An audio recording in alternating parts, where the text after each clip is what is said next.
Ian's been downgraded to a tropical storm. Right. But it's going to be a hurricane again, or? Yes, so it's moved off of Florida now, so it's back into the Atlantic Ocean, and it has already strengthened its wind speed from the 8 o'clock advisory. So winds right now at about 70 miles per hour. We have this newest tropical update we want to get you. So Ian right now moving to the north-northeast at about 9 miles per hour. So it's moving back into those open waters where it is now anticipated to strengthen into a weak Category 1 hurricane by Friday afternoon, making landfall in parts of South Carolina. Then the remnants of that will travel up our way late Friday into Saturday. And also new hurricane warning has been upgraded for the entire coast of South Carolina. In addition to that, tropical storm warnings have been issued not only for our South Carolina counties, but our North Carolina as well, including Charlotte, extending all the way up into Statesville. And that warning goes until further notice. So I want to show you this latest futurecast. We are dry,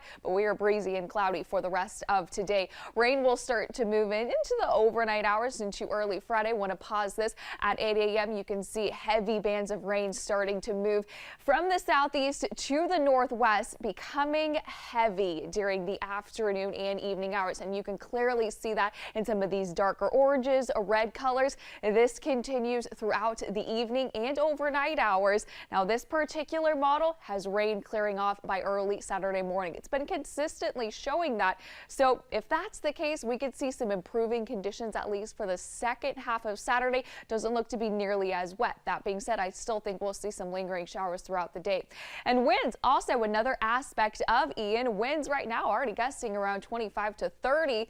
They'll start to pick up as we head into Friday morning. That's when these first bands of rain start to move in, becoming likely peaking from 40 to 50 miles per hour towards the afternoon and evening hours. So that's why a tropical storm warning is now in effect for the Charlotte area. This is what we're looking at in terms of storm impact scale. Flooding and river flooding, that's going to be a high concern. Also, tropical winds causing trees and power lines to down as gusts will be over 45 miles per hour at times, with a low threat of a tornado, but certainly not ruling out just an isolated brief spin up.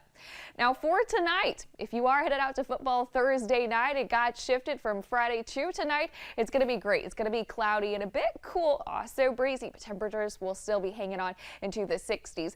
For this 7-day forecast, one last quiet day before the remnants of Ian push through our area starting early Friday. High winds and very heavy rainfall. Those are our main concerns. First alert weather days in place for tomorrow and Saturday. Of course, we wanted to give you that early heads up. We've had a first alert in place since last week. Good news is doesn't look nearly as wet for the second half of the weekend. Back to you at the desk. All right.